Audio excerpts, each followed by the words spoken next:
Every password you have ever typed is protected by a guess.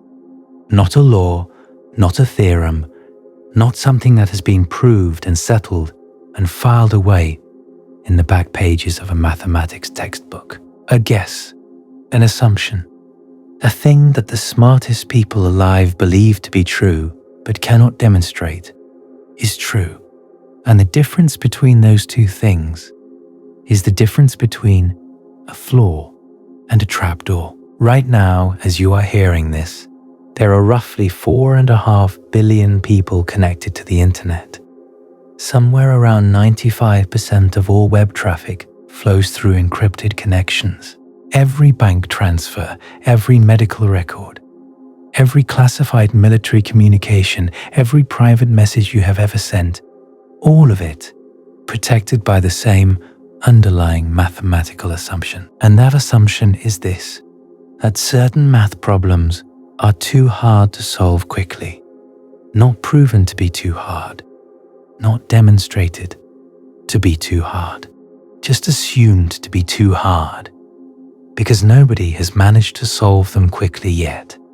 There is a specific math problem at the center of all of it. It is called the P versus NP problem. In the year 2000, the Clay Mathematics Institute put a $1 million bounty on it. 26 years later, that bounty has not been claimed. Over 80 people have submitted proofs. Every single one of them was wrong. 3 separate mathematical barriers have been identified that appear to block any known proof technique from working. The best mathematicians on Earth, people who have dedicated entire careers to this single question, cannot answer it. And the honest, uncomfortable truth that you will almost never hear stated plainly is this: if that assumption is wrong, if certain problems turn out to be easier than we think, then every lock on the internet opens at once. Every encrypted message you have ever sent becomes readable. Every secret becomes public. Not in the future. Retroactively, everything that was ever encrypted under this assumption becomes exposed, as if the lock was never there. I have spent more time reading about this than I probably should admit. Weeks, actually. And the thing that disturbed me was not any single fact. It was the pattern. Because when you go back through the entire history of cryptography, 4,000 years of people building codes and ciphers and encryption systems, a single pattern repeats without exception. Every system that relied on assumed hardness was eventually broken. Not by brute force, not by trying every possible key, by someone clever finding a shortcut that nobody anticipated. Every single time, and there is no mathematical result anywhere that says this pattern has to stop. And here is the part that should make you angry. This is not some obscure footnote in theoretical mathematics. The P versus NP problem is one of the 7 Millennium Prize problems, the most famous unsolved questions in all of mathematics. It has been studied intensively for over 50 years. Entire careers have been spent on it. And the answer remains, we do not know. We genuinely, honestly, do not know whether the math protecting your life's data is breakable. And the people who should know, the people whose entire job it is to know, will tell you, if you press them hard enough, that they believe it is secure. Belief, not proof, not certainty. Belief. The cybersecurity market is valued at over $225 billion annually. That is $250 billion per year spent protecting systems whose mathematical foundation has never been verified. When the bridge you drive on was built, an engineer had to prove the load-bearing capacity of every beam. When the airplane you fly in was designed, every structural element was tested against known physical laws. When the encryption protecting your bank account was designed, The mathematical equivalent of that structural proof was attempted, and it failed. Not because the encryption was bad, because the proof was too hard. The smartest people alive could not do it, so they shipped the product anyway and hoped for the best. That is what this video is about.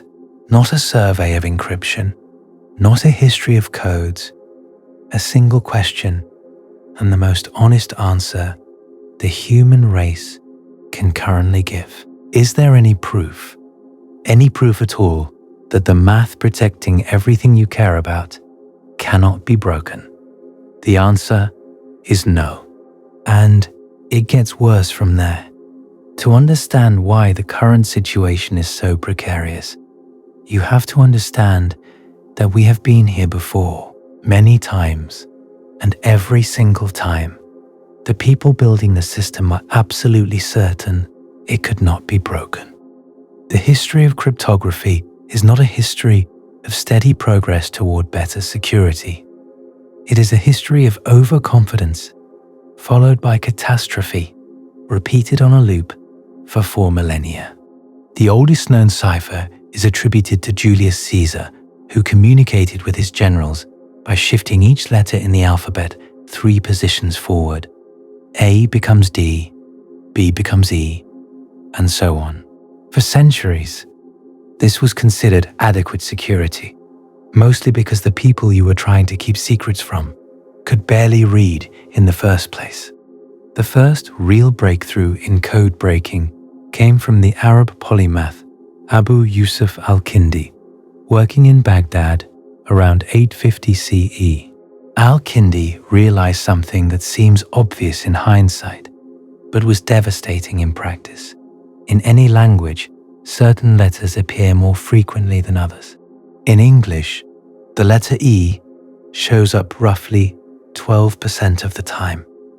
T shows up about 9%. If you encrypt a message by simply swapping each letter for a different one, the frequency pattern survives the encryption. You can count how often each symbol appears in the ciphertext. Match those frequencies to the known frequencies of the language, and the entire message unravels. Al-Kindi wrote this method up in a manuscript called Risala fi Istikraj al-Muamma. It is the oldest surviving work on cryptanalysis in human history, and it permanently destroyed every substitution cipher that had ever been built or would ever be built using a fixed letter-for-letter replacement. One insight, one man, centuries of encryption, gone. The arms race continued for 1,000 years. Code makers invented polyalphabetic ciphers, which use multiple different substitution alphabets and rotate between them, smearing the frequency distribution across a broader range and making simple frequency analysis useless. Code breakers figured out how to detect the rotation period and break each alphabet separately. A technique first published by Friedrich Kasiski in 1863 and independently discovered by Charles Babbage, who characteristically failed to publish his version. Cipher machines were built to automate the process, stacking multiple scrambling operations on top of each other to create encryption so complex that no human could reasonably work through it by hand. Each new machine was declared unbreakable by its inventors. Each new machine was eventually broken by someone its inventors had underestimated. The pinnacle of this mechanical approach was the Enigma machine, and I personally think the Enigma story is the most underrated drama in the entire history of science, because what happened there is a nearly perfect preview of what is happening right now with digital encryption, and almost nobody frames it that way. The German military version of Enigma used 3 rotors chosen from a set of 5, a plug board that swapped 10 pairs of letters, ring settings on each rotor, and a reflector. The total number of possible configurations was approximately 159 quintillion. That is a 1 followed by 17 zeros. The Germans were so confident in this number that they used Enigma for virtually all military communications throughout World War II. They believed, with considerable mathematical justification, that the machine was unbreakable. They were wrong, and they were not wrong because someone built a faster computer or tried more combinations. They were wrong because a 25-year-old Polish mathematician named Marian Rejewski found a structural shortcut that no one anticipated. Rejewski worked at the Polish Cipher Bureau in Warsaw. In 1932, using group theory, permutation mathematics, and intelligence from a French spy who had obtained some German key tables, Rejewski reconstructed the internal wiring of the Enigma rotors. The British had tried to do this and failed completely.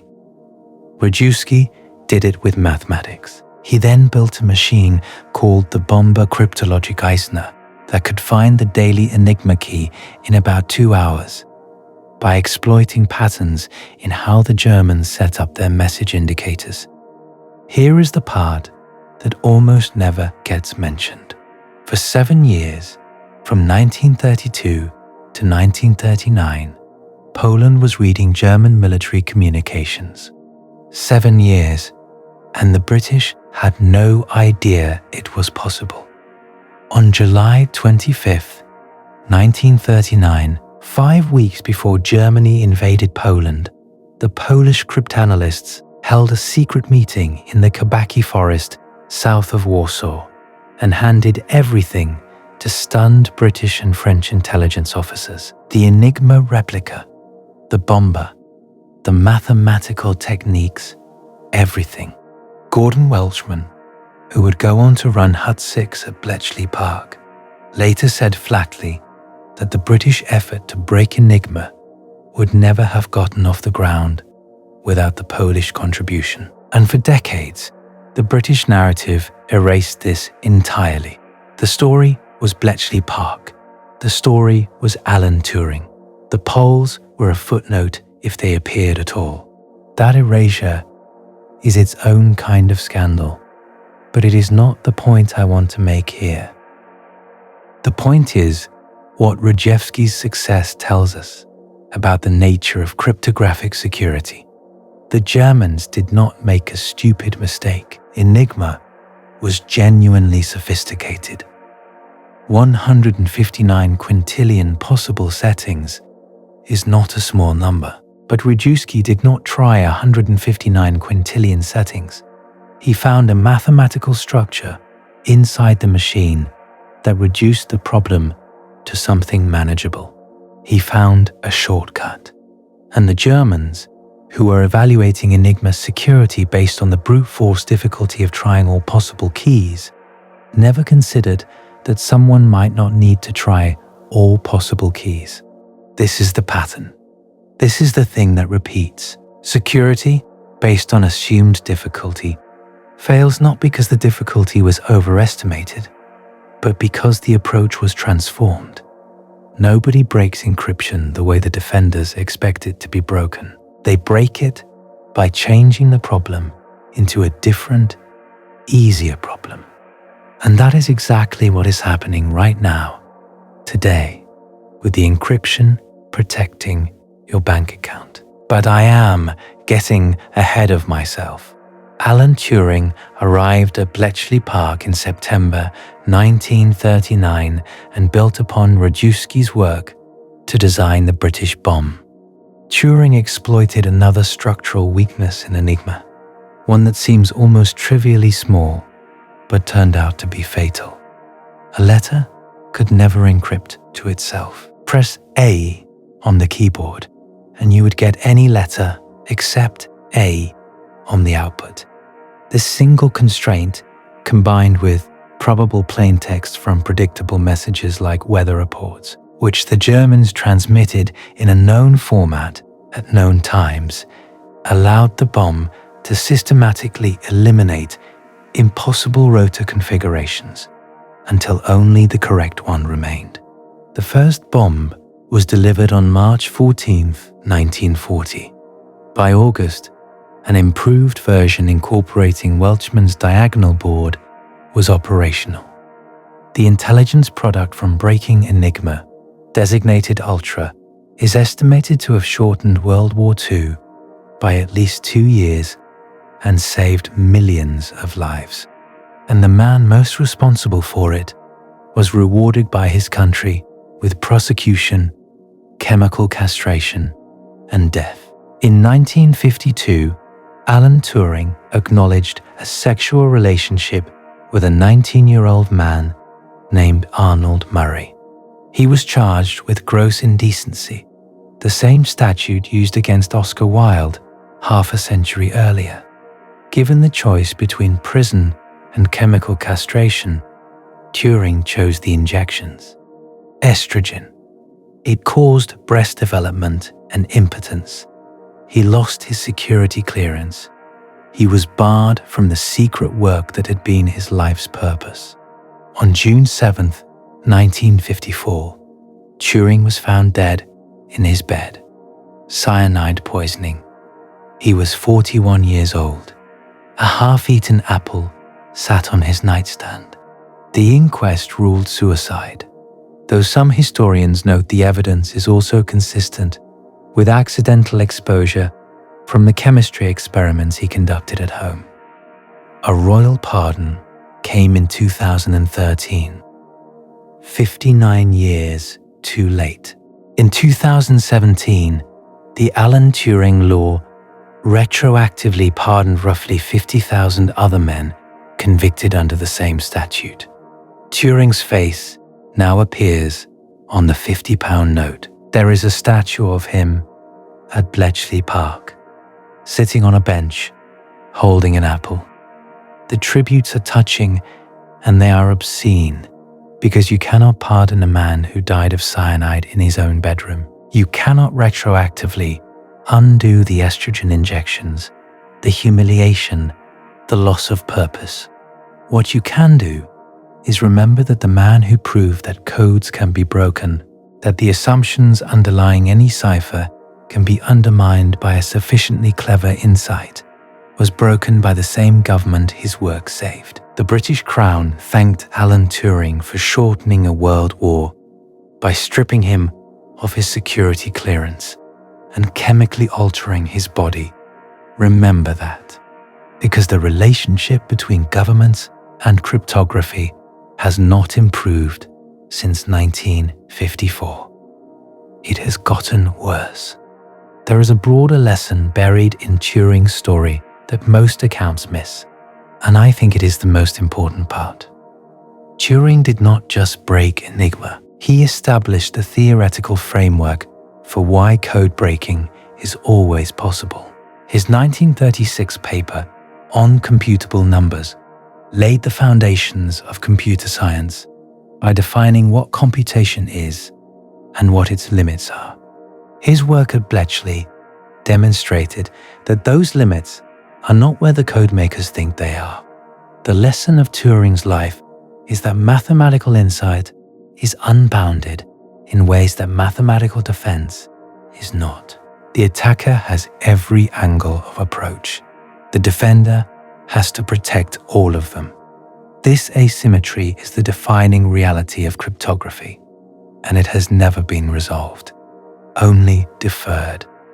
But before we get to the modern betrayals, there is one more historical thread that matters, because in the middle of the 20th century, a man who rode unicycles through the hallways of Bell Labs while juggling proved something about encryption that should have settled the entire field. And the fact that it did not settle the field, the fact that we ignored the only provably secure system and built the internet on something weaker, is the original sin of digital security.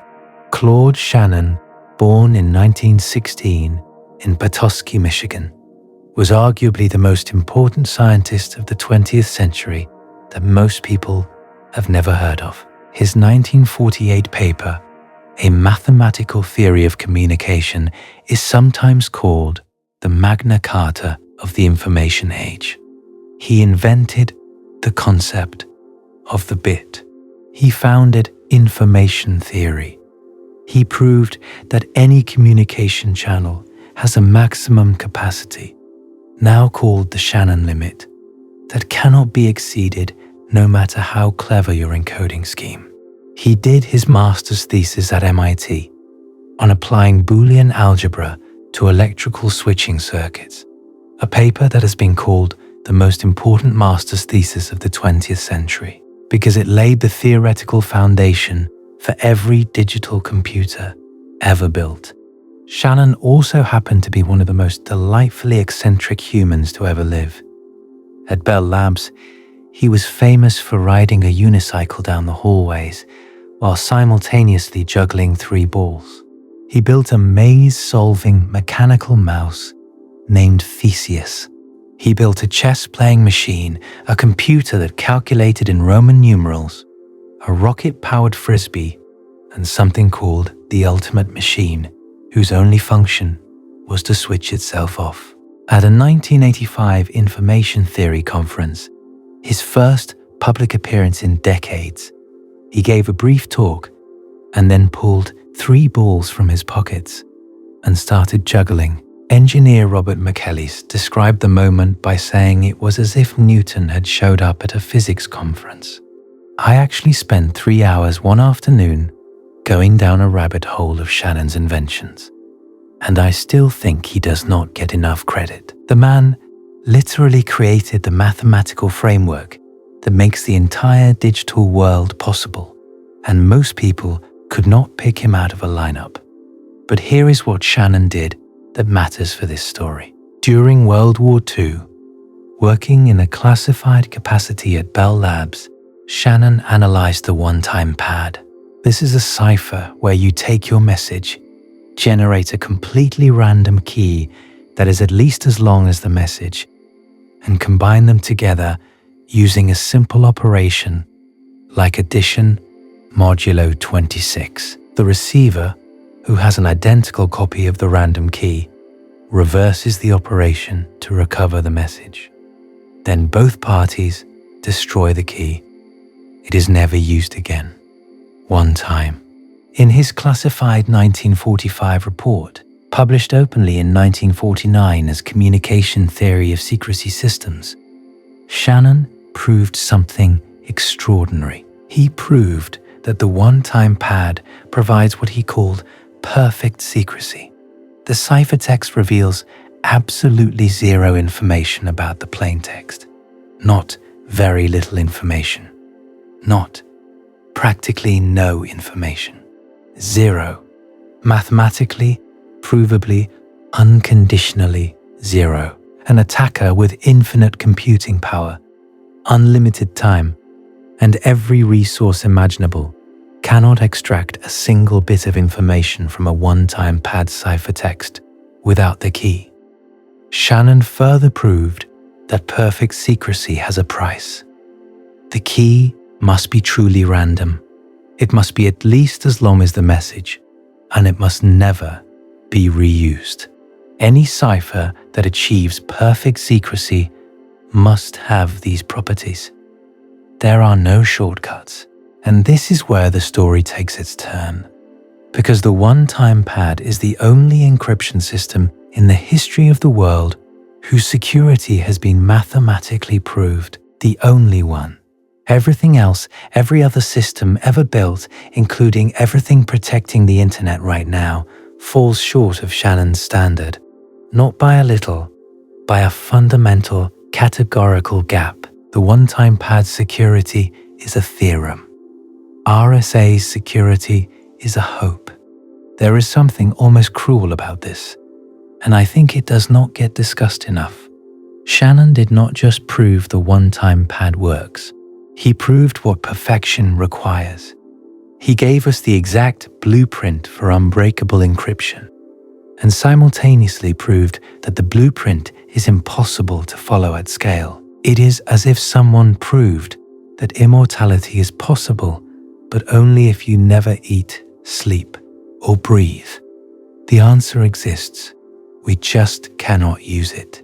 And everything we have built since, every encryption system, from RSA to the post-quantum algorithms being deployed right now is a compromise with the knowledge of what perfection would require and the admission that we cannot afford it. The problem with the one-time pad is obvious and devastating. If you want to send a 1 GB encrypted file, you need a 1 GB random key, and you need to get that key to the recipient securely before you can send the message, which raises the question, if you have a secure channel to transmit the key, why not just use that channel to transmit the message? The one-time pad does not solve the key distribution problem. It moves it. And for the internet, where billions of strangers need to communicate securely without ever meeting in person, the one-time pad is useless. So the entire field of modern cryptography is built on a compromise. We cannot have proven security because proven security requires impractical key management. Therefore, we settle for assumed security, systems that we believe are secure, because nobody has figured out how to break them yet. And the gap between nobody has figured out how to break it and it cannot be broken is the gap that this entire video lives inside. That gap did not bother anyone for a long time, because in 1976, two outsiders figured out how to make assumed security feel like proven security. And the story of how they did it and what they missed is the story of how the modern internet came to rest on a foundation that no one can verify. Whitfield Diffie did not look like someone who would reshape civilization. Born on June 5th, 1944, he had long hair down past his shoulders, a counterculture sensibility, and an obsession with privacy that most of his colleagues in the mid-1970s considered paranoid. He had started a doctoral program at Stanford and then dropped out, not because he could not do the work, but because the work was not the work he wanted to do. What Diffie wanted to do was solve a problem that the entire academic establishment considered either already solved or unsolvable, depending on who you asked. The problem was this: how do two people who have never met, who share no secrets, who are communicating over a channel that anyone can listen to, establish a private encryption key? For all of recorded history, the answer had been, they cannot. If you want to encrypt a message, you and the recipient must agree on a key in advance, through some secure channel like a trusted courier or a face-to-face meeting. The key must be kept secret. If anyone intercepts it, your encryption is worthless. This was called the key distribution problem, and it was not a minor inconvenience. It was the fundamental bottleneck of all cryptography. During World War II, the German military burned through enormous resources distributing Enigma codebooks by hand. The British and American armed forces maintained entire logistics networks, whose sole purpose was moving encryption keys securely around the world. Diffie spent years thinking about this. He drove across the country, visiting university libraries and meeting researchers, a one-man traveling seminar on a problem most people thought was either trivial or impossible. In the summer of 1974, a contact at IBM put him in touch with Martin Hellman, an electrical engineering professor at Stanford. Diffie drove to Hellman's office for what was supposed to be a 30-minute meeting. They talked for hours. There is a detail about Diffie that I love and that almost never gets mentioned.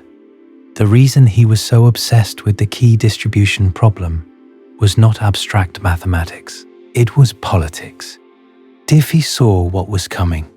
He understood that computers were going to become personal, that electronic communication was going to replace physical communication, and that without a solution to key distribution, the government would have a permanent advantage in surveillance. Private citizens could not maintain the kind of key distribution infrastructure that military and intelligence agencies had. If public key cryptography did not exist, private encrypted communication for ordinary people would be effectively impossible. Diffie was not just solving a math problem. He was building a tool for civil liberties that did not exist yet, and that most people did not realize they were going to need. What he and Hellman published in November 1976, in a paper called New Directions in Cryptography in the IEEE Transactions on Information Theory, was the most important paper in the history of cryptography since Shannon's. They proposed an entirely new concept: asymmetric cryptography. Two different keys, one public and one private, mathematically linked in such a way that messages encrypted with the public key can only be decrypted with the private key. You publish your public key to the world. Anyone can use it to send you an encrypted message, but only you, with your private key, can read it. No advance meeting required, no trusted courier, no shared secret. The concept was revolutionary, but Diffie and Hellman had not actually found a specific mathematical function that could implement it. Their paper described what such a function would need to do, a so-called trapdoor one-way function. Easy to compute in one direction, but practically impossible to reverse, unless you possess a secret trapdoor. They conjectured that such functions exist. They did not prove it. And here is where I need to tell you about Ralph Merkle, because his role in this story is one of those injustices that still bugs me. Merkle, working independently as an undergraduate at UC Berkeley, had conceived a related idea called Merkle's puzzles in 1974.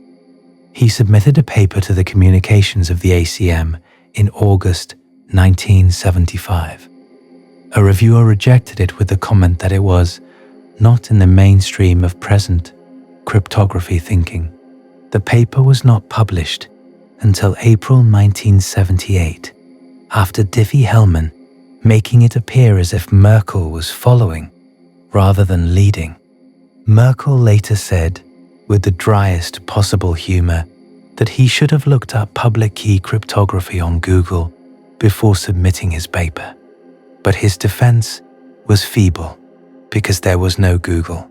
Now, everything I have told you so far is the public version of this story. It is the version in the textbooks, the version in Simon Singh's The Code Book, the version that won Diffie and Hellman the 2015 Turing Award. But there is another version, and it is classified. In 1969, 4 years before Diffie even started thinking about key distribution, a British cryptographer named James Henry Ellis at GCHQ, the United Kingdom's Signals Intelligence Agency, was given the same problem. The military needed a way to distribute encryption keys without the keys themselves being vulnerable to interception. Ellis, who was brilliant and eccentric and had a habit of arriving at insights through unconventional routes, stumbled upon an old Bell telephone report from World War II. The report described a system where a receiver could add random noise to a phone line to mask the sender's speech. The receiver, who knew the noise pattern, could subtract it out. The sender did not need to know the noise pattern at all. Ellis saw something in this that nobody else had seen. If the receiver can participate in the encryption process, then the sender does not need to share a secret key. The receiver can contribute something to the encryption, something public, that only they can reverse. Ellis wrote up the concept in a classified report in 1970 with the unremarkable title, The Possibility of Secure Non-Secret Digital Encryption. He later recalled that the proof of the theoretical possibility took only a few minutes, and that the unthinkable was actually possible. What he could not do was find a specific mathematical function that made it work. For 3 years, GCHQ's best mathematicians tried to find that function. They all failed. Then in September 1973, a 22-year-old fresh from Cambridge named Clifford Cox joined GCHQ. After 6 weeks, his mentor Nick Patterson mentioned Ellis's idea in passing, as mathematical gossip, not as an assignment. Cox, who had studied number theory, immediately thought of prime factorization. The idea hit him almost instantly. Take two large prime numbers, multiply them together. The product is public. The primes are secret. From start to finish, Cox later said, it took him no more than half an hour. He had not realized that experienced cryptographers had been struggling with the problem for years. His naivety may have been his advantage. What Cox had just invented, in 30 minutes at the age of 22, was the RSA algorithm. 4 years before Rivest, Shamir, and Adelman. The following year, Cox's childhood friend Malcolm Williamson, a fellow Manchester Grammar School alumnus who had won a gold medal at the International Mathematical Olympiad, joined GCHQ. Williamson tried to break Cox's system. He failed, and in failing, he independently discovered what would become known as Diffie-Hellman key exchange. As he put it, essentially, I failed. Instead, I came up with another solution to the problem of key distribution. By 1975, 3 mathematicians at GCHQ had secretly discovered every fundamental component of public key cryptography in the reverse order of the public discovery in America.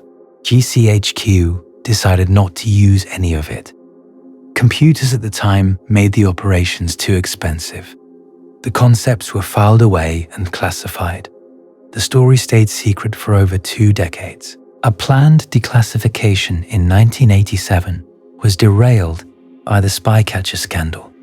Clifford Cox did not give a public talk about his work until December 1997.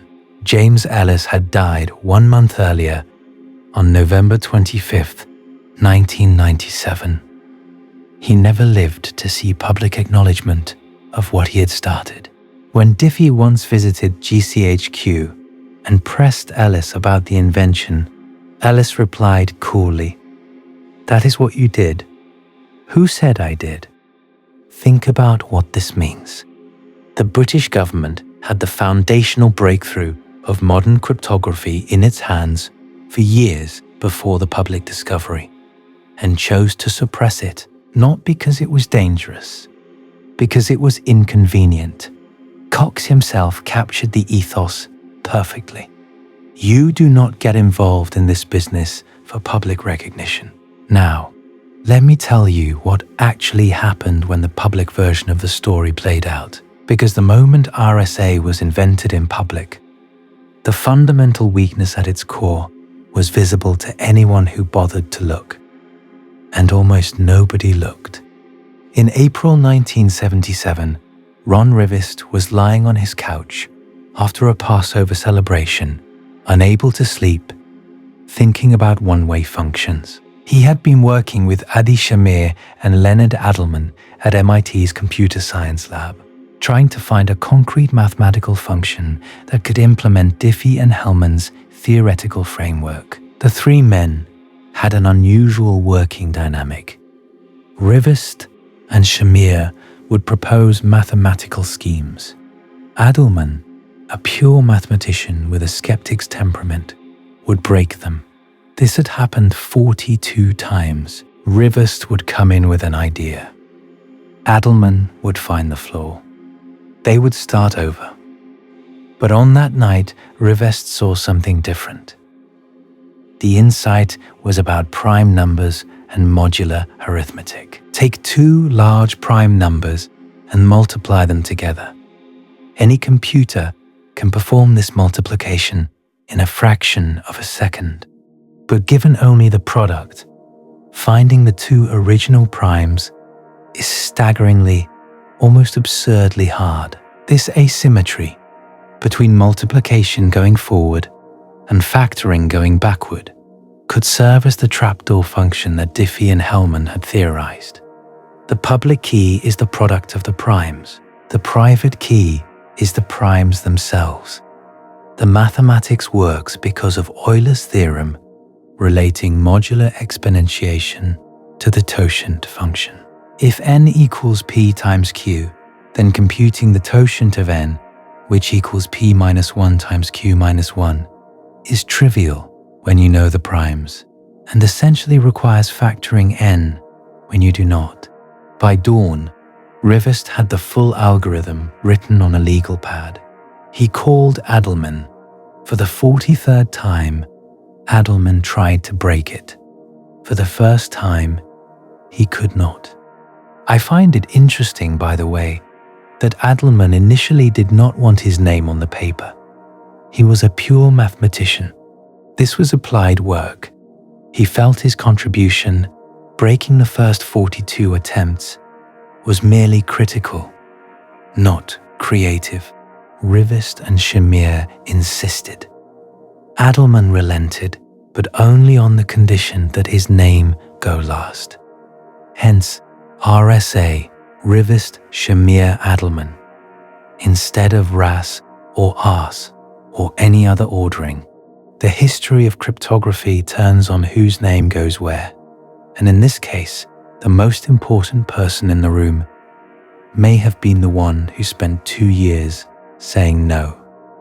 The paper appeared in the February 1978 communications of the ACM, but the algorithm had already become famous months earlier when Martin Gardner wrote about it in his Scientific American column in August 1977. Over 7,000 readers wrote in requesting the technical memo.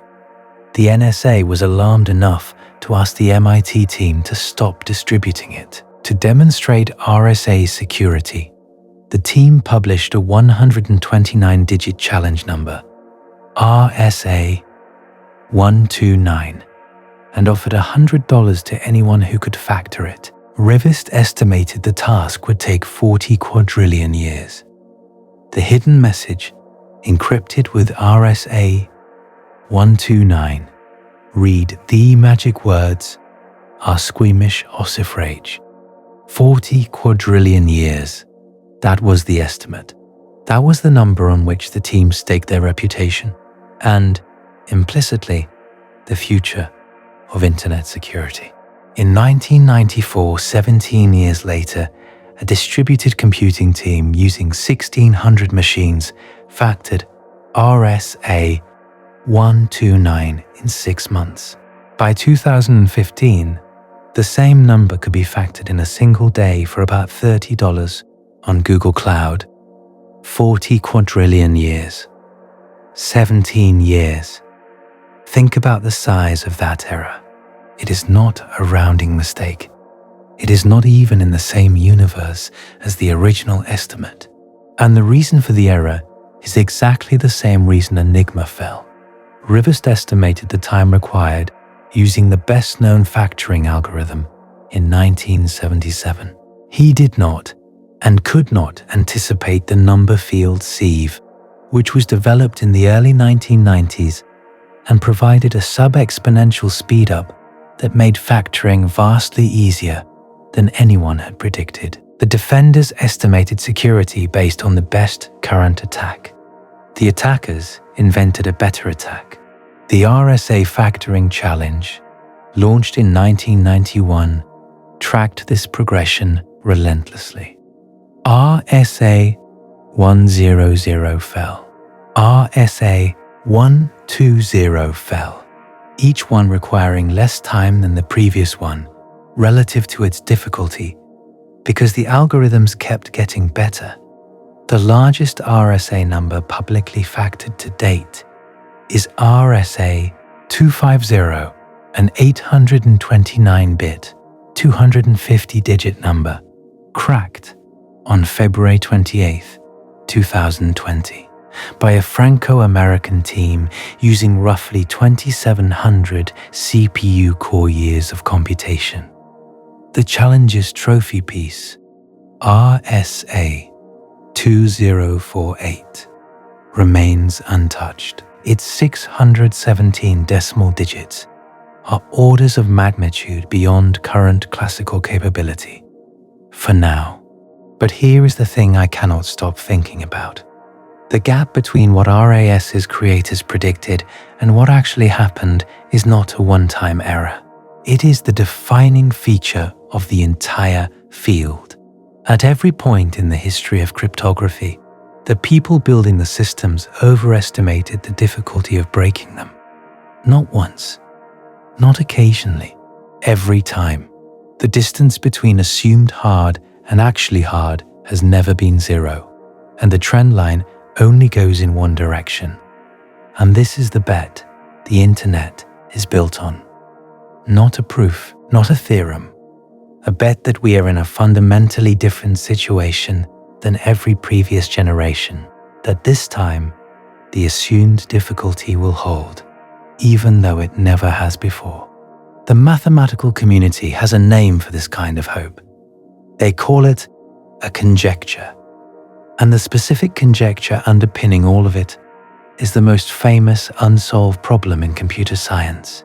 In 1971, a mathematician named Stephen Cook stood before the third annual ACM Symposium on Theory of Computing in Shaker Heights, Ohio, and presented a paper called The Complexity of Theorem Proving Procedures. The paper asked a question so simple that it sounds almost childish when you first hear it, and so deep that it has resisted the combined efforts of every mathematician and computer scientist alive for over half a century. The question is this: if you can quickly check whether an answer to a problem is correct, does that mean you can quickly find the answer? That sounds like it should be obvious. Of course, checking is easier than finding. If I give you a completed jigsaw puzzle, you can verify it is correct at a glance. But actually assembling the puzzle from scratch might take you hours. Checking the solution to a Sudoku takes seconds. Finding that solution might take much longer. Intuitively, verification should be easier than discovery. But should be is not a proof, and nobody has ever proved it. P is the class of problems that can be solved quickly, in what mathematicians call polynomial time, meaning the time required grows as a manageable power of the input size. NP is the class of problems where a proposed solution can be verified quickly, even if finding the solution might take an astronomical amount of time. The P versus NP question asks whether these two classes are actually the same class, whether every problem whose answer can be efficiently checked can also be efficiently solved. If P equals NP, then the entire architecture of internet encryption collapses, because the security of RSA depends on factoring being hard, meaning in NP, but not in P. The security of elliptic curve cryptography depends on the discrete logarithm problem being hard. The security of virtually every cryptographic system deployed on the internet depends on there being problems where checking is fundamentally easier than solving. If P equals NP, there are no such problems. Every lock can be picked as fast as it can be verified to be locked. Cook's paper proved something remarkable about NP problems. He showed that there exists a single problem called Boolean satisfiability, or SAT, that is as hard as the hardest problem in NP. If you can solve SAT efficiently, you can solve every NP problem efficiently. He called this property NP completeness. And in a development that feels almost like a parable about the Cold War, a Soviet mathematician named Leonid Levin independently discovered the same result, completely cut off from Cook by the Iron Curtain. Levin, who had serious problems with authorities and feared being banned from publishing, submitted his paper in 1972. Cook's conference proceedings were unknown and inaccessible in the USSR. Two men on opposite sides of an ideological divide found the same fundamental truth about computation at the same time. Today, over 3,000 NP-complete problems are known, and the Clay Mathematics Institute placed P versus NP among its 7 Millennium Prize problems on May 24, 2000, with a $1 million bounty. Of those 7 problems, only one has been solved: the Poincaré conjecture by Grigori Perelman, who declined both the prize money and the Fields Medal. The remaining 6 are open. P versus NP is arguably the most important. The consensus among experts is overwhelming, but useless. In William Gassart's 2019 poll of researchers in the field, 88% believed P does not equal NP. Among the deepest experts, the number climbed to 99%. Lance Fortnow, a prominent complexity theorist, captured the mood with a line I keep coming back to. People who think P equals NP are like people who believe Elvis is alive. But belief is not proof, and 3 mathematical barriers have been identified that appear to block any straightforward attempt at proving P does not equal NP. Let me put the scale of the difficulty in perspective, because I think most people do not appreciate just how stuck the field actually is. The P versus NP problem is not merely hard in the way that a very difficult exam question is hard. It is hard in a meta-mathematical sense. We do not merely lack a proof, we lack a proof technique. We do not merely lack a proof technique. We have proved that the most natural categories of proof technique cannot work. We are not just stuck. We have proved that we are stuck. And we have proved that the most obvious ways of getting unstuck are blocked. The first barrier, the relativization barrier, was discovered in 1975 by Baker, Gill, and Solovay, showed that standard proof techniques work equally well in hypothetical worlds where P equals NP and where it does not. Any valid proof must somehow transcend this ambiguity. The natural proofs barrier from Rasbarov and Rudich in 1994 demonstrated that a wide class of intuitive proof strategies cannot work if cryptographic pseudo-random generators exist, which is ironic, because the existence of cryptographic pseudo-random generators is itself an unproven assumption. And the algebrization barrier from Aronson and Wigderson in 2008 extended these limitations even further. Any valid proof of P not equaling NP must simultaneously circumvent all 3 barriers. Nobody knows how to do this.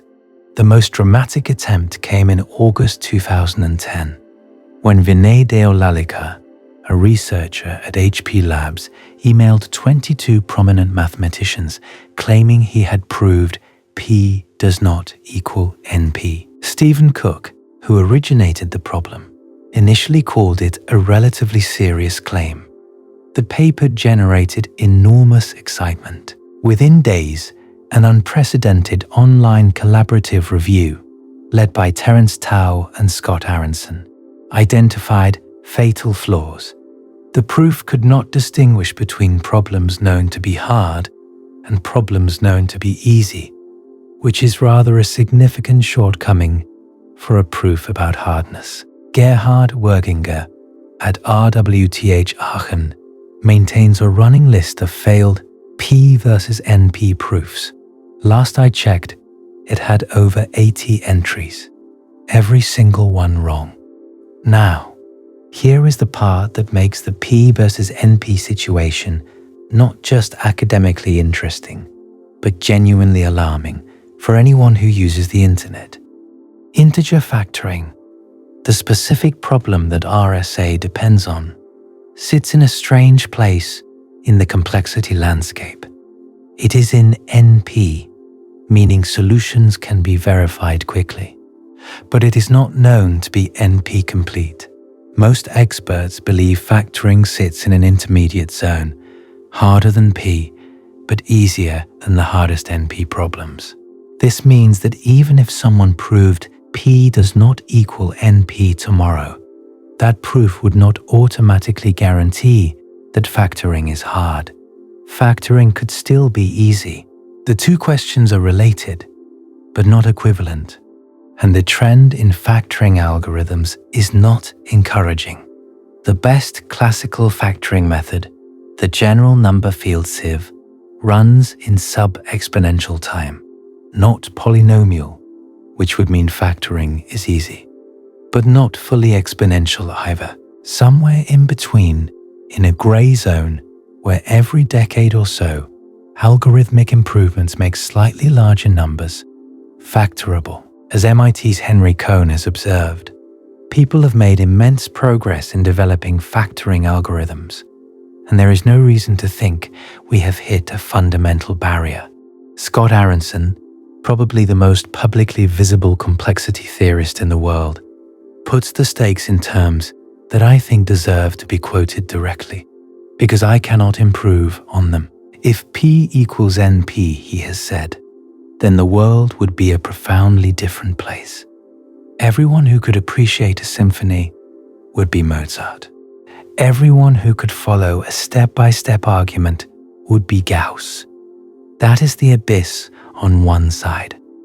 On the other side is the more common and perhaps more plausible fear, not that P equals NP, but that factoring specifically turns out to be easier than we assumed, through some clever trick that nobody has found yet. Exactly the kind of trick that has broken every previous cryptographic system in history. But here is where the story gets truly dark. Because even if the mathematics were perfectly solid, even if we could prove that factoring is hard, there would still be a catastrophic vulnerability in the system. And that vulnerability is the people running it. In April 1993, the Clinton administration announced the Clipper chip. This was a government-designed encryption chipset, manufactured by Microtronix, intended to be installed in every American telephone. It used an NSA-designed algorithm called skipjack, which was classified, and it had a built-in key escrow system. Every Clipper chip would have its encryption key split in half, with one half held by the National Institute of Standards and Technology and the other half held by the Treasury Department. If the government wanted to listen to your conversations, they could obtain a court order, retrieve both halves, and decrypt your calls. The backlash was immediate and fierce. Civil liberties groups argued that the government was essentially demanding a master key to every private conversation in America. Cryptographers pointed out that key escrow systems are inherently vulnerable because the escrow database itself becomes a catastrophically valuable target. And then AT&T Bell Labs researcher Matt Blaze discovered something that made the entire argument academic. In May 1994, Blaze published a paper showing that the 16-bit checksum protecting the Clipper chip's key escrow mechanism was fatally short. It could be defeated by anyone with modest technical knowledge, meaning criminals could use the chip's encryption while bypassing the back door entirely. The chip was dead by 1996. Blaze later observed, with a precision I admire, that it was killed for the wrong reasons. The bug I found was not why it was a bad idea. The Clipper chip was a public debacle, but what the NSA was doing in private was worse. In 1991, a software engineer and anti-nuclear activist named Phil Zimmerman released PGP, Pretty Good Privacy, as free software. PGP used public key encryption to allow ordinary people to send encrypted email.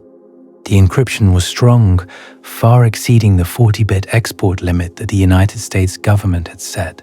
Under American law at the time, strong encryption software was classified as a munition in the same category as missiles and artillery. Exporting it without a license was a federal crime. Someone, and it was never established who, uploaded PGP to the internet. It spread globally. In February 1993, federal agents contacted Zimmerman. A grand jury investigation began. For 3 years, Zimmerman faced the possibility of 5 years in prison and $1 million in fines for giving Americans the ability to have private conversations. Zimmerman's legal team found a brilliant counter-strategy. In 1995, they published the entire PGP source code as a physical book through MIT Press. The book was thick, over 600 pages of densely printed computer code, and it looked absurd sitting on a bookshelf next to novels and textbooks. But it was protected by the First Amendment. The government could regulate software exports, but could not ban the publication of a book. Anyone with the patience to scan and OCR those 600 pages could reconstruct PGP from the printed text. It was a legal hack of the highest order, exploiting the gap between the government's classification of software as a weapon and the constitutional protection of printed words. The fact that the same information in 2 different physical formats had 2 completely different legal statuses tells you everything you need to know about how well the government understood what it was trying to regulate. The investigation was dropped in January 1996 without charges. Zimmerman's testimony before Congress afterwards still gives me chills when I read it. When the United States Constitution was framed, he said, "The Founding Fathers saw no need to explicitly spell out the right to a private conversation. That would have been silly. 200 years ago, all conversations were private. The Clipper chip failed. Zimmerman was not convicted. It looked like the good guys had won. But what nobody knew, what would not be revealed for another 17 years, was that the NSA had not given up on breaking encryption. They had just gotten better at hiding. In 2006, the National Institute of Standards and Technology published Special Publication 8090, a standard for pseudo-random number generators. One of the 4 generators in the standard was called Dual EC DRBG. It was based on elliptic curve mathematics, and it had a peculiar feature. The algorithm used 2 elliptic curve points, called P and Q, whose mathematical relationship to each other was never explained.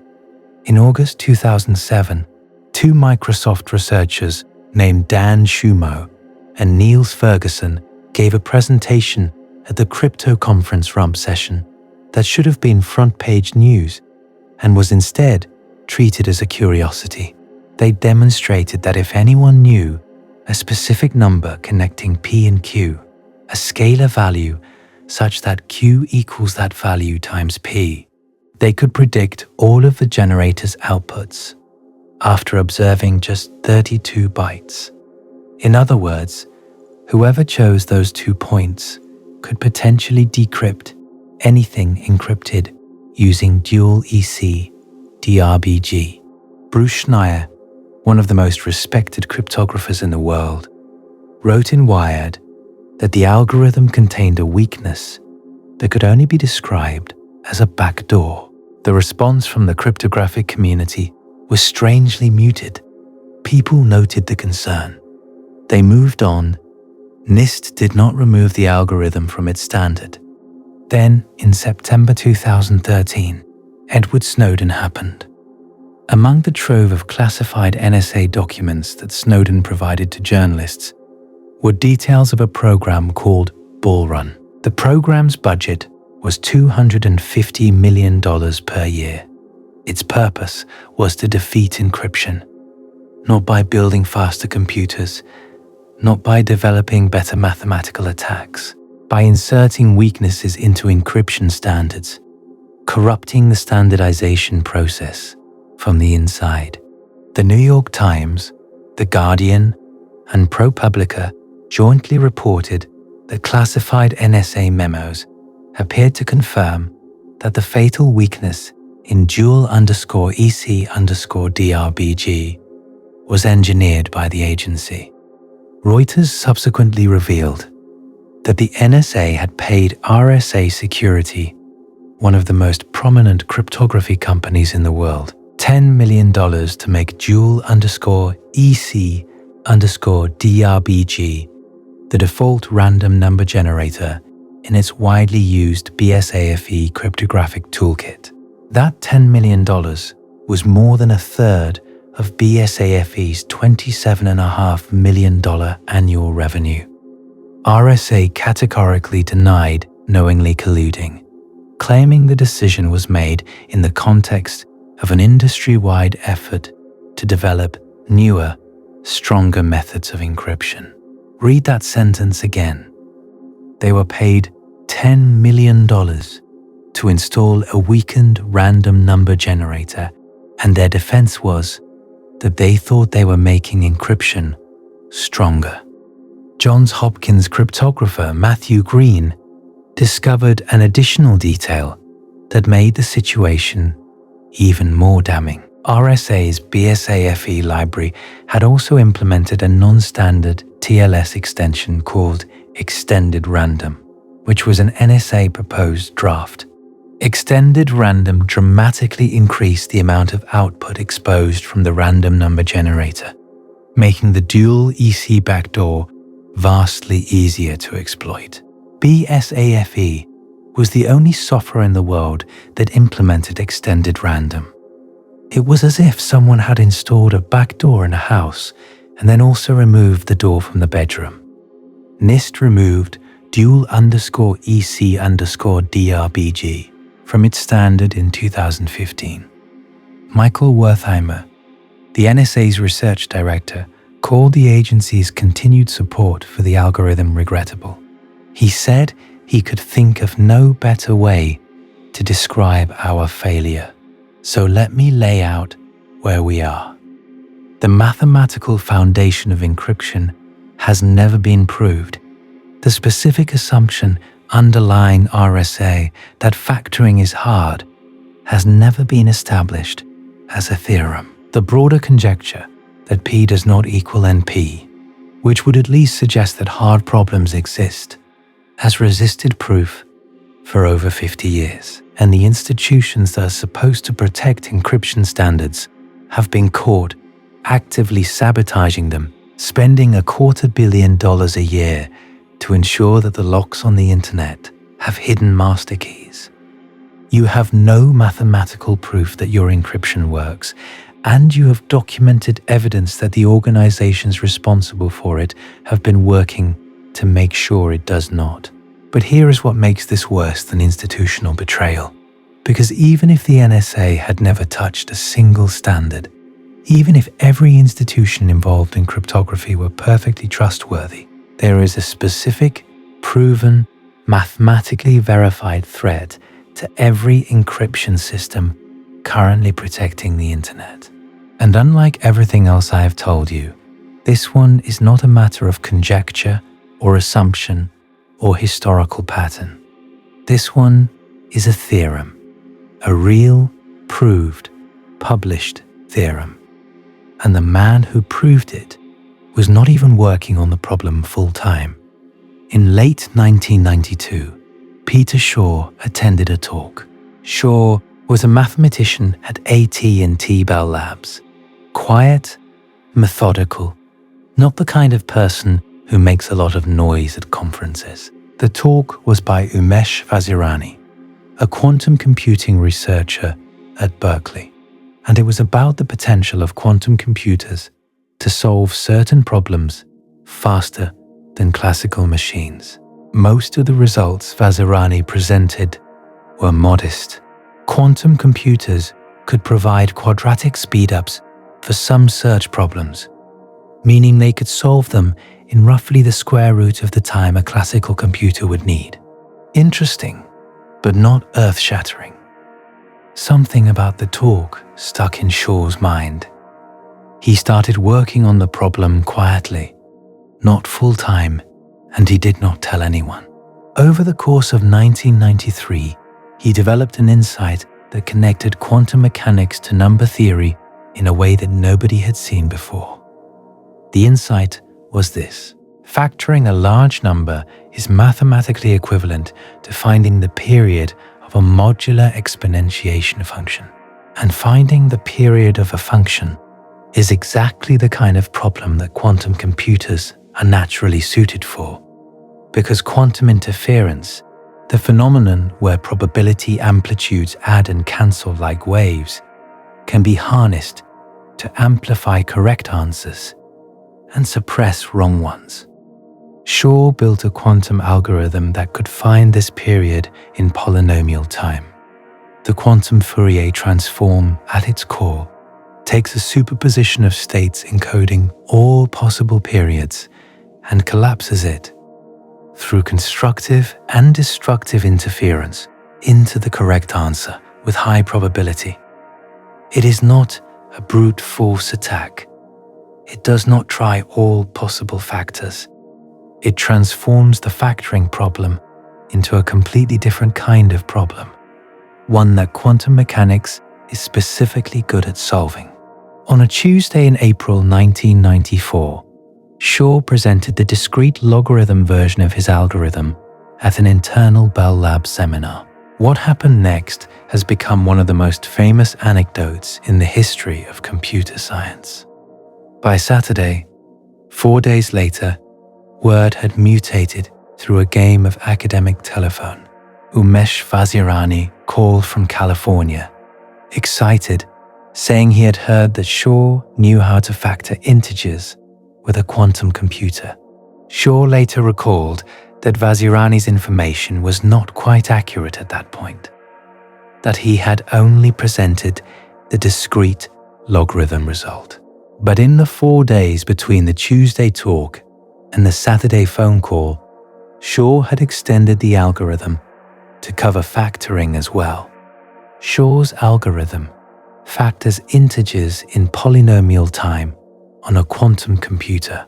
Let me be precise about what that means, because I think a lot of people misunderstand it. And this might be the single most important paragraph in this entire video. This is not a claim that quantum computers are faster. It is not an engineering prediction. It is not speculation. It is a mathematical proof.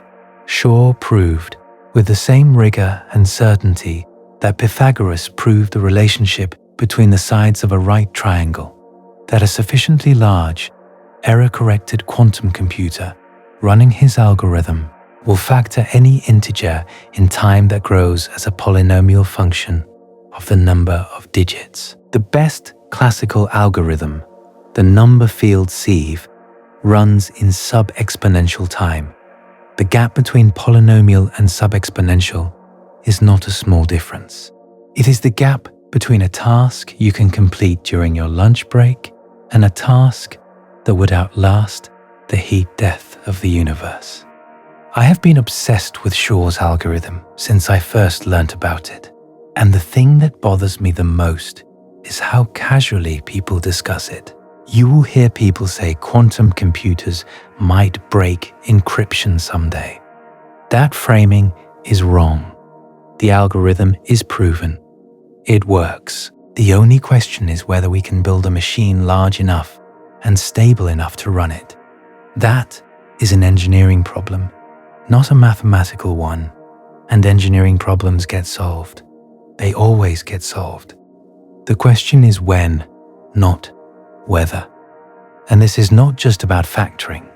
Shor's algorithm, with minor modifications, also solves the discrete logarithm problem in polynomial time. The discrete logarithm problem is the foundation of Diffie-Hellman key exchange and elliptic curve cryptography, which means Shor's algorithm is a proven mathematical death sentence for every public key cryptographic system currently deployed on the internet. RSA, Diffie-Hellman, elliptic curve, all of them.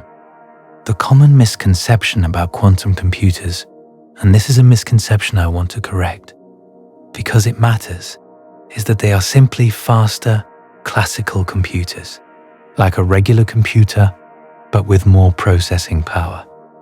This is wrong in a deep and important way. A quantum computer does not try all possible factors simultaneously, despite what many pop science articles claim. It exploits the wave-like behavior of quantum probability amplitudes to restructure which computations are feasible. Shor's algorithm works not because it checks more answers, but because quantum interference causes wrong answers to cancel each other out and right answers to reinforce each other, like waves meeting in a pool. The computation has a physical structure that does not exist in classical computing. It is not faster brute force. It is a fundamentally different kind of computation. The gap between Shor's proof and an actual machine that could break RSA is enormous. But it is shrinking, and the rate at which it is shrinking keeps accelerating. The largest number that has been factored using a genuine implementation of Shor's algorithm on real quantum hardware is 21, 3 times 7. That was done in 2012 using 10 qubits. The distance between factoring 21 and factoring RSA 2048 is astronomical. You would need millions of physical qubits. After accounting for the massive overhead of quantum error correction, which requires many physical qubits to produce a single, reliable logical qubit. But look at how the estimates have changed. In 2012, the estimated number of physical qubits needed to factor RSA 2048 was around 1 billion. In 2019, Craig Gidney and Martin Eckerer published a paper showing it could be done with 20 million qubits. In May 2025, Gidney, working at Google Quantum AI, published an updated estimate of under 1 million qubits. And in February 2026, Iceberg Quantum proposed an architecture using advanced error-correcting codes that could theoretically bring the number below 100,000, from 1 billion to 100,000 in 13 years. The number keeps falling because the algorithms and error correction techniques keep improving. Just like factoring algorithms improved against RSA, just like Rejewski improved against Enigma, the same pattern playing out in real time. Meanwhile, the hardware is progressing at a pace that surprises even the optimists. In December 2023, IBM unveiled its Condor processor with over 1,000 qubits, the first to cross that threshold. In December 2024, Google's Willow chip achieved a landmark result with 105 qubits, demonstrating for the first time that quantum error rates can decrease exponentially as more qubits are added, solving a challenge that had blocked quantum computing for 30 years. Microsoft's Majorana 1, announced in 2025, introduced topological qubits designed to scale to 1 million on a single chip. Expert consensus on when a cryptographically relevant quantum computer will arrive, meaning a machine capable of actually running Shor's algorithm against real-world key sizes, clusters around 2030 to 2035. The Global Risk Institute's 2024 survey gives roughly a 25% probability by 2030 and about 50% by 2035. NIST recommends deprecating vulnerable algorithms by 2030 and completing the migration to quantum-safe alternatives by 2035. The NSA mandates quantum-safe national security systems by the same deadline. But here is the part that should genuinely disturb you, and it is the part that most discussions of quantum computing and encryption leave out entirely. The threat is not future, it is present. right now. Today, the concept is called harvest now, decrypt later. Intelligence agencies and adversarial nations are intercepting encrypted communications right now, today, and storing them. Petabytes of data, diplomatic cables, military communications, corporate secrets, medical records, everything flowing over the internet that they can capture. They are capturing and archiving. They cannot read it yet. The encryption holds for now, but they are betting, reasonably, that within 10 to 20 years, they will have a quantum computer that can decrypt all of it retroactively. Think about what that means for a moment. Every encrypted email you sent in 2020, every banking transaction, every confidential business negotiation, if it was intercepted and stored, and you should assume that at least some of it was, then it is sitting in a vault somewhere, waiting for the key. And when that key arrives, which is a matter of engineering, not conjecture, because the mathematics has already proven, it all becomes readable, not from that point forward, retroactively. Going back years, decades, potentially, there is documented evidence that this is already happening. Internet traffic has been observed being mysteriously rerouted through servers in Russia and China, with no technical explanation other than deliberate interception. The NSA's own data collection programs, revealed by Snowden, have been hoovering up encrypted communications for years, storing them in facilities like the Utah Data Center, a $2 billion complex in Bluffdale, with the capacity to hold exabytes of data. The rational assumption is that anything encrypted under current standards that was transmitted over the internet is potentially compromised. Not now, but eventually.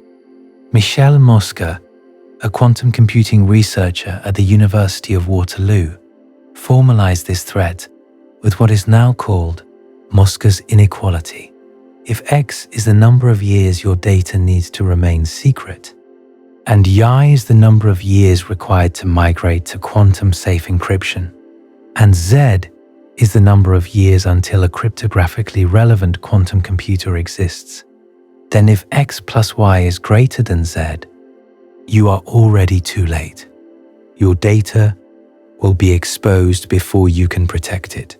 For diplomatic communications that need to remain secret for 50 years, and migration timelines measured in 5 to 10 years, and a quantum computer potentially arriving in 10 to 15, the math does not work. It already does not work. We are already past the point where certain categories of secrets can be protected. Phil Zimmermann fought for the right to have private conversations. He won. But the privacy he won may turn out to have an expiration date. And the expiration date may have already passed. Think about what Zimmermann said to Congress. 200 years ago, all conversations were private. That was not because of encryption. It was because of physics. If you wanted to have a private conversation in 1789, you walked into a room and closed the door. The walls were opaque, sound attenuated with distance. Privacy was a physical default, not something you had to engineer. The entire history of encrypted communication, from Caesar's shifted alphabets to RSA's prime numbers, is an attempt to recreate in the digital world what physics provided for free in the physical one. And here is what nobody says out loud. We might be failing, not because the math is wrong, but because digital communication fundamentally lacks the physical guarantees that made private conversation possible in the first place. In the physical world, a conversation disappears the moment it ends. The sound waves dissipate. There is no recording, no transcript, no retrievable copy. In the digital world, every conversation is a record. Every encrypted message is a ciphertext that persists, that can be copied and stored and archived indefinitely, waiting for the day when the encryption can be stripped away. The digital world has memory. The physical world does not. And that difference may be more important than any algorithm. Mosker's inequality formalizes this. If your data needs to stay secret for 50 years, and migration to quantum-safe encryption takes 10 years and a quantum computer arrives in 15 years, you needed to start migrating 25 years ago. For some categories of secrets, this arithmetic already fails. We are already past the point of protection for information that was encrypted under RSA in the 2000s and needs to remain confidential for a full human lifetime.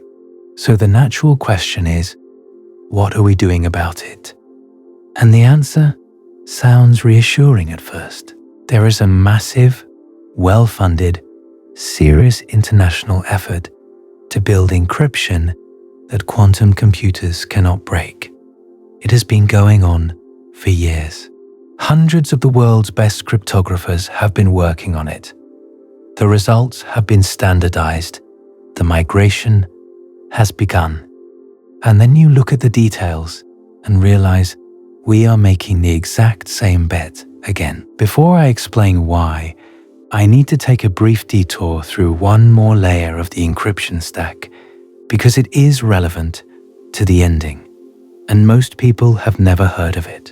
In 1985, two mathematicians working independently, Neil Koblitz at the University of Washington and Victor Miller at IBM Research, proposed a new approach to public key cryptography based on elliptic curves.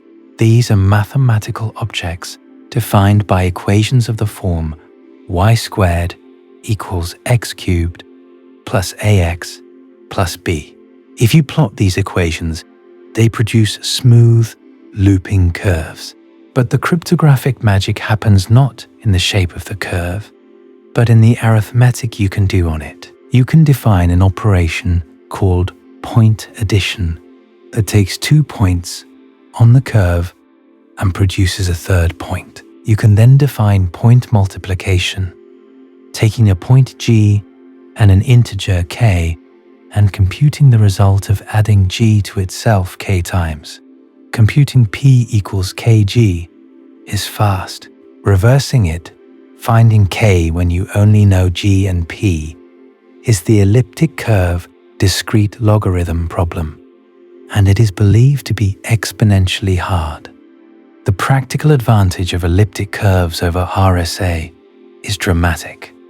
A 256-bit elliptic curve key provides roughly the same security as a 3072-bit RSA key. That is a 12-to-1 size advantage, which translates directly into faster computations, smaller certificates, lower bandwidth, and better performance on mobile devices. By the mid-2000s, elliptic curve cryptography had become the standard for new deployments. It secures TLS connections to websites. It signs Bitcoin transactions. It protects signal messages. It forms the backbone of the US government's Suite B algorithms. But elliptic curves also have a property that makes them uniquely dangerous in the wrong hands. The security of the system depends on the specific curve parameters chosen. Different curves have different security properties, and the process of choosing those parameters, of selecting the specific numbers that define the curve everyone will use, is opaque, which brings us back to the NSA. In December 2016, NIST issued a public call for proposals for post-quantum cryptographic algorithms, systems that would be secure even against a quantum computer running Shor's algorithm. The response was enormous. 82 candidate algorithms were submitted from research teams around the world.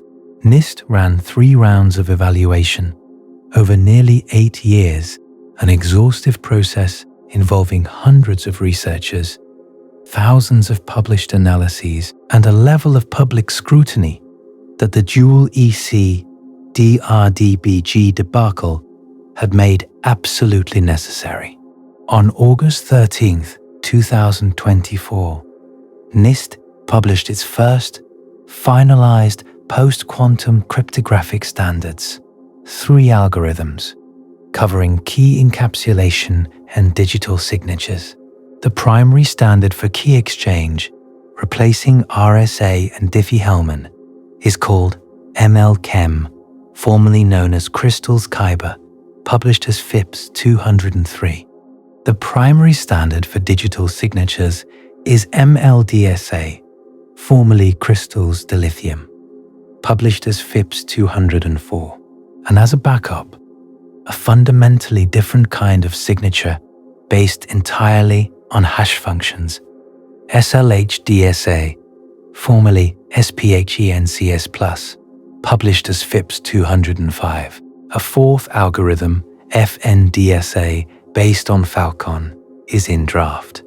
And in March 2025, NIST selected HQC, a code-based algorithm, as an additional backup for key exchange, providing mathematical diversity. This sounds like progress.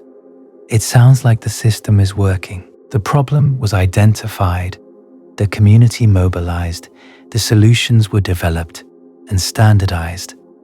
And in a narrow technical sense, all of that is true. Signal, the encrypted messaging app, deployed post-quantum key exchange in September 2023, becoming the first major messaging platform to do so. Apple launched PQ3 for iMessage in March 2024. Google Chrome enabled post-quantum key agreement by default in April 2024. The migration is real, and it is underway. But the migration is also agonizingly slow. The internet is not one system. It is millions of systems, interconnected, interdependent, maintained by organizations ranging from trillion-dollar corporations to one-person open-source projects. Every system that uses encryption needs to be updated. Every library, every protocol, every embedded device, every smart thermostat and security camera and industrial controller that communicates over the internet needs new cryptographic implementations. Some of these devices have no update mechanism at all. They will run their current encryption until they are physically replaced, which for industrial systems might be 20 or 30 years from now. And then there is the key size problem. Post-quantum algorithms have significantly larger keys and signatures than current algorithms. ML-KEM public keys are roughly 800 bytes, compared to 32 bytes for Curve 25519. MLDSA signatures around 2400 bytes, compared to 64 bytes for ED 25519. For most internet applications, this is manageable. But for constrained environments, for embedded systems with limited memory and bandwidth, for protocols that were designed around small key sizes, the transition creates real engineering challenges that cannot be solved by simply swapping one algorithm for another. The transition will take a decade, minimum. During that decade, everything encrypted under the old standards remains vulnerable to harvest, now decrypt later attacks. And during that decade, quantum computers continue to advance. But here is what I cannot get past. And I have been thinking about this for weeks, which is probably too long to spend thinking about lattice mathematics. But here we are. The new algorithms are based on a branch of mathematics called lattice-based cryptography. A lattice in this context is a regular grid of points in a high-dimensional space. Imagine a grid of dots on a piece of paper, but instead of 2 dimensions, imagine hundreds of dimensions. The key mathematical problem underlying these algorithms is the shortest vector problem. Given a lattice, find the shortest non-zero vector in it. In 2 dimensions, this is trivially easy. You just look at the dots and pick the closest one to the origin. But in hundreds of dimensions, the problem becomes extraordinarily difficult. The number of directions you have to search grows exponentially with the number of dimensions. The best known algorithms for solving the shortest vector problem in high dimensions run in exponential time, even on a quantum computer. That last part is crucial. Shor's algorithm exploits a specific algebraic structure in factoring and discrete logarithms, a hidden subgroup structure that quantum Fourier transforms can detect. Lattice problems do not have this structure. The best-known quantum algorithms for lattice problems provide at most polynomial speedups, not the exponential speedup that Shor achieves against RSA and elliptic curves. This is why lattice-based cryptography is believed to be quantum resistant. Believed, there is that word again.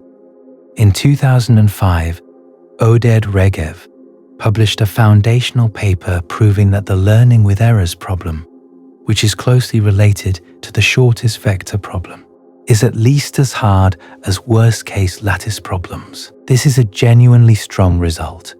It means that breaking the encryption is at least as hard as solving the hardest instances of certain lattice problems, not just the average case. It is a much stronger security guarantee than anything RSA has, where the connection between the specific numbers chosen and the worst-case difficulty of factoring is much looser. But, and this is the but that keeps me up at night, Regev's result is a reduction, not an absolute proof of hardness. It says that if lattice problems are hard, then the encryption is hard. The conditional is doing all the work. Nobody has proved that lattice problems are actually hard. It is the same logical structure as RSA. If factoring is hard, then RSA is secure. Nobody proved factoring is hard either. We have replaced one unproven assumption with a different unproven assumption. The new assumption is arguably better supported because lattice problems lack the algebraic structure that Shor's algorithm exploits, and because the best-known attacks have not improved significantly in decades. These are real reasons for confidence, but they are reasons for confidence, not proofs of security. And the people building these systems know the difference, even if the press releases do not mention it. I want to be careful here, because I do not want to overstate the case. There are genuine reasons to believe that lattice-based cryptography is more robust than RSA. The security reductions are tighter. The problems are older and more extensively studied. The lack of algebraic structure is a real barrier to quantum attacks. If I had to bet, and this is functionally what all of us are doing every time we send an encrypted message, I would bet that the lattice assumption holds. I think it is a better bet than the factoring assumption was. But think about what it means that the best we can say about the system protecting every secret on Earth is that it is probably a good bet, not that it is proven, not that it is guaranteed, that it is probably a good bet. And there is a more subtle concern that almost nobody discusses publicly.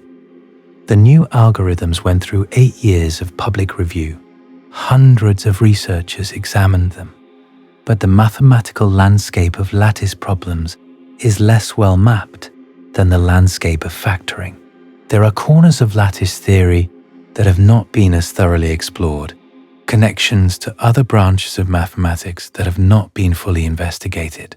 The cryptographic community is confident in these algorithms because the best attacks have not improved much in 30 years. But that confidence is based on the absence of progress, not on a proof of impossibility. Absence of evidence is not evidence of absence, and the history of cryptography is a history of long periods of apparent security punctuated by sudden, catastrophic breaks. Remember Enigma, The Germans used it for years with complete confidence, 159 quintillion possible settings, unbreakable, until a 25-year-old Pole found a shortcut using group theory that the designers never considered. Remember, RSA 129, 40 quadrillion years until the number field sieve reduced it to 6 months. Remember the dual EC backdoor, an algorithm standardized by NIST, reviewed by the cryptographic community, deployed in commercial products for years. And the whole time, the NSA had a master key. The pattern is always the same. A system is built on an assumption. The assumption is examined by the best minds available. Nobody finds a flaw. Confidence builds. Years pass. The system is deployed widely. Industries are built on top of it. Trillions of dollars flow through it. And then, sometimes decades later, someone finds a flaw anyway.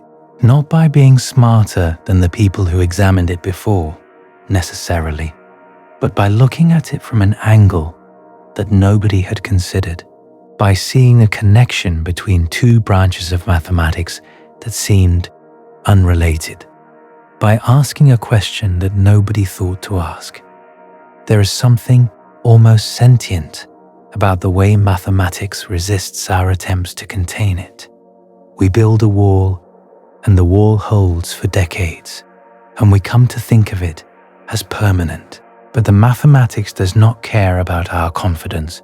The factoring problem sat there for centuries, looking intractable, and then the number field sieve appeared, and then Shor's algorithm appeared, and each time the problem turned out to be easier than we thought, not because the problem changed, but because our understanding of it deepened. The difficulty was never a property of the problem. It was a property of our ignorance. And ignorance, by definition, is not something you can measure or rely on. I want to tell you about one more thing that happened, because it crystallizes everything I have been trying to say. In 2014, a bug was discovered in OpenSSL, the cryptographic library used by the majority of secure websites on the internet. The bug was called Heartbleed. It was a simple programming error, a buffer overread in the heartbeat extension that allowed an attacker to read up to 64 kilobytes of server memory per request. That memory could contain encryption keys, passwords, user data, anything the server was processing at the time. The bug had been present in the code for over 2 years, since March 2012. During that time, approximately 17% of the internet's secure web servers were vulnerable. That is roughly 500,000 websites. Anyone who knew about the bug could silently extract encryption keys from any of those servers without leaving a trace in the logs. The bug was introduced by a German developer named Robin Segelman on New Year's Eve 2011. It was a missing bounds check, a single line of code that failed to verify that a request for data was not larger than the data available. One missing validation. 2 years of silent vulnerability. 500,000 websites exposed. After Heartbleed was disclosed, the OpenSSL Software Foundation revealed that it had received just $841 in donations in the immediate aftermath. $841. Think about that number. The cryptographic library protecting a double-digit percentage of the internet's secure communications was maintained by a handful of developers, mostly volunteers, with a budget that would not cover a week's rent in most American cities. The Linux Foundation subsequently created the Core Infrastructure Initiative to fund critical open-source security projects, but the damage to public confidence was done. The revelation was not that OpenSSL had a bug. Every piece of software has bugs. The revelation was that nobody was paying anyone to look for them. And then there was the Apple case. On December 2nd, 2015, Syed Rizwan Farooq and his wife Tashfeen Malik opened fire at the Inland Regional Center in San Bernardino, California, killing 14 people and injuring 22 others. The FBI recovered Farooq's iPhone 5C, but could not bypass the passcode. They obtained a court order under the All Writs Act, demanding that Apple create custom software, effectively a modified version of iOS, that would disable the auto-erase feature and remove delays between passcode attempts, allowing the FBI to brute force the phone. Tim Cook published an open letter refusing. The letter, posted on Apple's website, said building a version of iOS that bypassed security would undeniably create a backdoor. Once created, the technique could be used again and again. The government might argue that its use would be limited to this case, but there would be no way to guarantee such control. The case became a proxy war for the entire encryption debate. Law enforcement argued that encryption was allowing criminals to go dark, operating beyond the reach of lawful surveillance. Privacy advocates argued that any backdoor built for law enforcement would inevitably be exploited by criminals and hostile governments. Both sides were right. Both sides were also wrong. The underlying technical reality is that you cannot build a lock that opens only for the good guys. Encryption either works for everyone or it works for no one. The case was rendered moot when the FBI paid approximately $900,000 to Azimuth Security, a small Australian cybersecurity firm which exploited a vulnerability in Mozilla code used for Lightning port accessories to bypass the phone's security. The phone was unlocked. It contained nothing of intelligence value. The terrorists' most heavily encrypted device revealed exactly zero useful information. I think about the Apple case a lot because it perfectly illustrates the absurdity of the situation we are in. The government spent nearly $1 million and months of legal warfare to break into a phone that contained nothing. Meanwhile, the mathematical foundations of the encryption protecting that phone, and every phone, remain unproven. The real vulnerability was never the specific phone.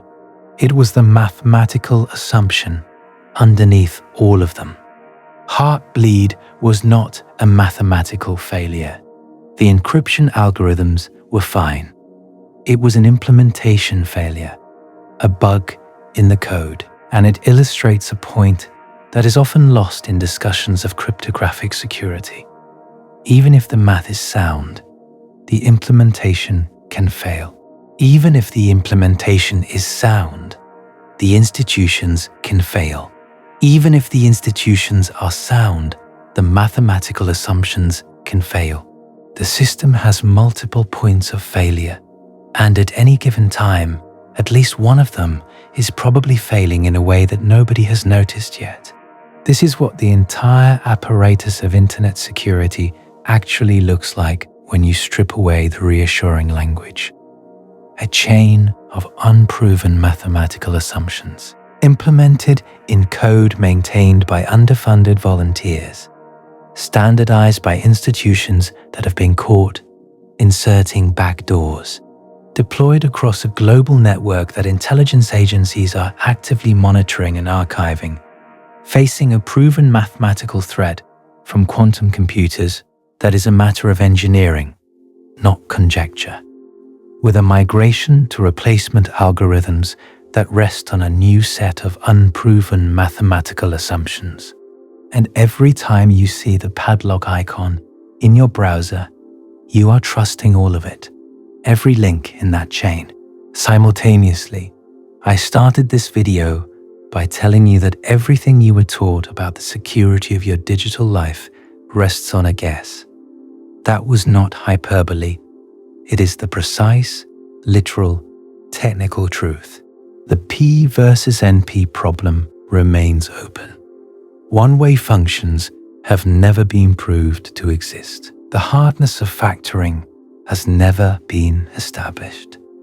The hardness of the shortest vector problem has never been established. The institutions responsible for cryptographic standards have a documented history of sabotage, and there is a proven theorem, not a conjecture, a theorem that says a quantum computer of sufficient size will break every currently deployed public key encryption system.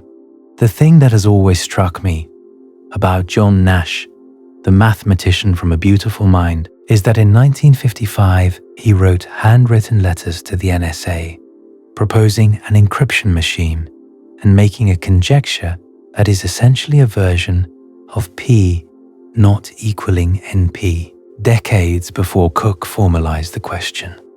Nash hypothesized that the time required to break a sufficiently complex cipher increases exponentially with the length of the key. The NSA reviewed his proposal and concluded that his scheme did not meet their security requirements. Nash's intuition about computational hardness was profound and prescient, but even he could not prove it, and neither can we. 70 years later, the same conjecture sits unproven on the same desk. Kurt Gödel, in 1956, wrote a letter to the dying John von Neumann, asking essentially the same question from a different angle. Could theorem proving be automated efficiently? If so, Gödel noted, the mental work of a mathematician concerning yes or no questions could be completely replaced by a machine. The letter was lost until 1989. Von Neumann never read it. Two of the greatest minds of the 20th century, both circling the same question, both unable to answer it. We are no closer to answering it today. Here is what I keep coming back to. The history of cryptography follows one pattern, and only one pattern. A system is built on the assumption that a certain problem is hard. The assumption holds for a while. Then, someone discovers it is not as hard as everyone thought. This has happened with substitution ciphers, with polyalphabetic ciphers, with mechanical cipher machines, with RSA's specific key sizes. The only system that was ever mathematically proved to be secure is the one-time pad, and it is too impractical to use at scale. Every practical system, every system that actually protects real communications in the real world, is built on an assumption that has never been proved. And now we are building the next generation of encryption, post-quantum cryptography, lattice-based algorithms, and the foundation is the same, an unproven assumption about a mathematical problem that we believe is hard but cannot prove is hard.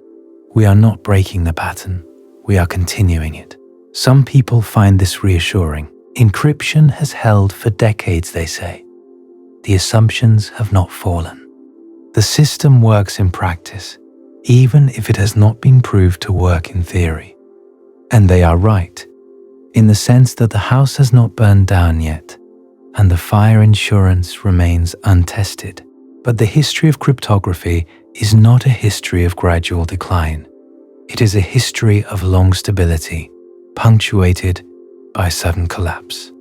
Enigma was secure for years, and then it was not. RSA 129 was secure for 17 years, and then it was not. Dual EC was trusted for 7 years, and then it was not. The collapses are not gradual. They are instantaneous. One paper, one algorithm, one insight, and everything changes. Peter Shaw sat through a seminar on a Tuesday and had destroyed RSA by Saturday. 4 days, one mind. That is how fast it happens. And here is the detail that haunts me. Shaw was not even trying to break encryption. He was a mathematician, interested in quantum computation, as a theoretical discipline. He attended a talk because the topic seemed interesting. He started thinking about periodicity because it connected to his existing interests in number theory. The destruction of RSA's mathematical foundation was, for sure, essentially a side effect of intellectual curiosity. He was not an adversary. He was not even working full-time on the problem. He was a brilliant man following an interesting thread, and the thread happened to lead to the death warrant for every public key cryptographic system on Earth. That should terrify you, not because Shor is dangerous. He is not. But because the next breakthrough could come from anyone, anywhere, following any thread. There is no way to predict where mathematical insight will strike. There is no way to defend against it. You cannot classify mathematics. You cannot embargo a proof. You cannot stop a 25-year-old from having an idea in the shower that invalidates every assumption your security infrastructure is built on. The mathematical landscape is open, and the defenders of encryption have to be right about every part of it, forever. The attackers only have to find one path through it, once. The Poles found a path through Enigma using group theory. Turing found a path through the improved Enigma using logical deduction and probable plaintext. The number field sieve found a path through large composite numbers that made RSA 129 fall in a fraction of the predicted time. Shor found a path through factoring itself using quantum interference. Every generation of cryptography has had its Rajewski, its Turing, its Shor, someone who looked at the problem from an angle nobody had considered and found the shortcut that made the impossible possible. The next one might be working right now. They might be a graduate student in Shanghai or a researcher at Google or a teenager with a whiteboard. And the system they break might not be RSA. It might be the lattice-based algorithms we are spending billions of dollars to deploy as RSA's replacement. Nobody knows. That is not a statement of modesty. It is the fundamental epistemic condition of the entire field. Somewhere right now, possibly at a university, possibly at a government lab, possibly at a technology company, someone is thinking about lattice problems. Maybe they are thinking about them from an angle nobody has considered. Maybe they will find a structure in high-dimensional lattices that reduces the shortest vector problem to something manageable. Maybe they will discover a quantum algorithm that exploits some feature of lattice geometry the way Shor's algorithm exploits the periodicity of modular exponentiation. Or maybe they will not. Maybe lattice cryptography will hold for centuries. Nobody knows. That is the point. Nobody knows.